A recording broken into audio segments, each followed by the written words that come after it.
इतिहास में लड़ाइयाँ तो बहुत हुई हैं, पर कुछ कहानियाँ ऐसी होती हैं जो हमेशा के लिए अमर हो जाती हैं। आज हम बात करेंगे ऐसी ही एक कहानी की, वीरता की, बलिदान की और एक ऐसे योद्धा के प्रण की जिसने कभी अपना सर नहीं झुकाया।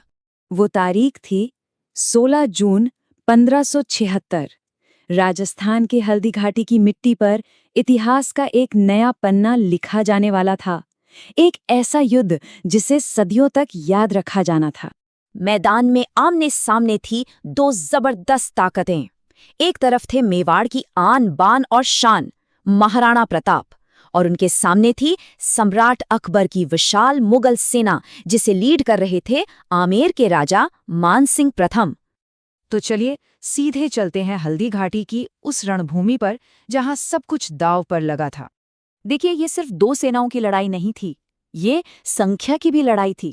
मुगलों के पास एक इतनी बड़ी सेना थी कि गिनती मुश्किल थी, और दूसरी तरफ थे महाराणा प्रताप के साथ मुट्ठी भर वीर राजपूत।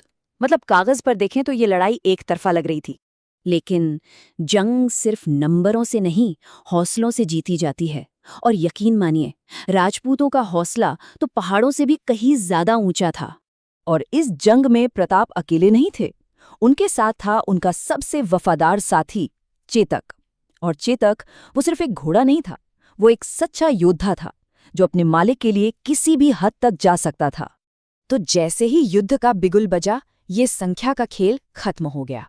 अब तो बस साहस की असली परीक्षा होनी थी। और फिर युद्ध शुरू हुआ। चारों तरफ बस एक ही आवाज, तलवारों की टनटनाहट, आसमान से बरसते तीर, घोड़ों की टापें और योद्धाओं की दहाड़। पूरी घाटी गूंज उठी थी। और इसी शोर के बीच राजपूत सेना मुगलों पर किसी बिजली की तरह टूट पड़ी। उनका पहला हमला इतना तेज और जबरदस्त था कि उसने विशाल मुगल सेना के पांव उखाड़ दिए। पर इस युद्ध का सबसे यादगार, सबसे अविश्वसनीय पल तो अभी बाकी था। एक ऐसा हमला जिसने सब कुछ बदल कर रख दिया। महाराणा प्रताप ने एक बहुत ही साहसी फैसला लिया।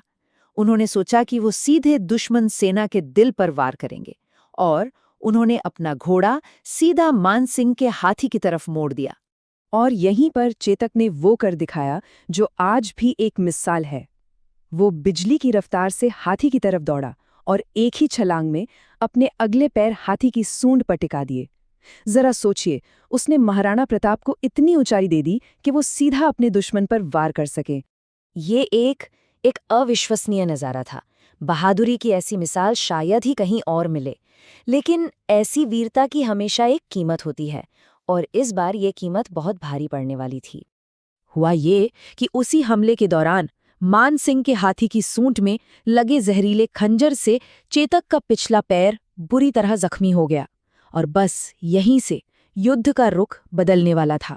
लेकिन एक योद्धा का शरीर भले ही घायल हो जाए, उसकी वफादारी कम नहीं होती। अब चेतक का बस एक ही मकसद था, अपने मालिक को किसी भी हाल में सुरक्षित रखना, चाहे इसकी कीमत अपनी जान ही क्यों ना हो। और यहीं से शुरू होती है चेतक के अंतिम बलिदान की वो भावुक कहानी। अपने गहरे जख्म की जरा भी परवाह किए बिना चेतक ने अपनी बची खुची सारी ताकत इकट्ठा की और अपने स्वामी को उस युद्ध के मैदान से दूर ले जाने के लिए दौड़ पड़ा। कहते हैं उसने एक 22 फुट चौड़े नाले को एक ही छलांग में पार किया, और जब उसे यकीन हो गया कि अब महाराणा प्रताप सुरक्षित हैं, तो उसकी हिम्मत ने जवाब दे दिया। वो वीर जमीन पर गिर पड़ा। और इस तरह एक महान योद्धा और एक वफादार साथी ने अपने मालिक के लिए अपने प्राणों की आहुति दे दी। मैदान में एक नायक जरूर गिरा था, लेकिन हल्दी घाटी की कहानी अभी खत्म नहीं हुई थी। इसकी विरासत तो आज भी जिंदा है। अपना सबसे वफादार साथी खोने के बाद भी महाराणा प्रताप का हौसला जरा भी नहीं टूटा। कहा जाता है, युद्ध खत्म हुआ लेकिन कहानी नहीं। प्रताप ने कभी भी आत्मसमर्पण नहीं किया। और यही उनकी असली विरासत है। हल्दी घाटी तो बस एक लड़ाई थी, लेकिन मेवाड़ की आज़ादी के लिए उनका संघर्ष उनकी आखिरी सांस तक चलता रहा। तो सवाल ये उठता है कि आखिर कैसे एक योद्धा अपना सब कुछ खोने के बाद अपने राज्य को वापस हासिल करने के लिए फिर से खड़ा हुआ? वो कौन सी ताकत थी जिसने प्रताप को ये हिम्मत दी? खैर, ये अपने आप में एक अलग कहानी है।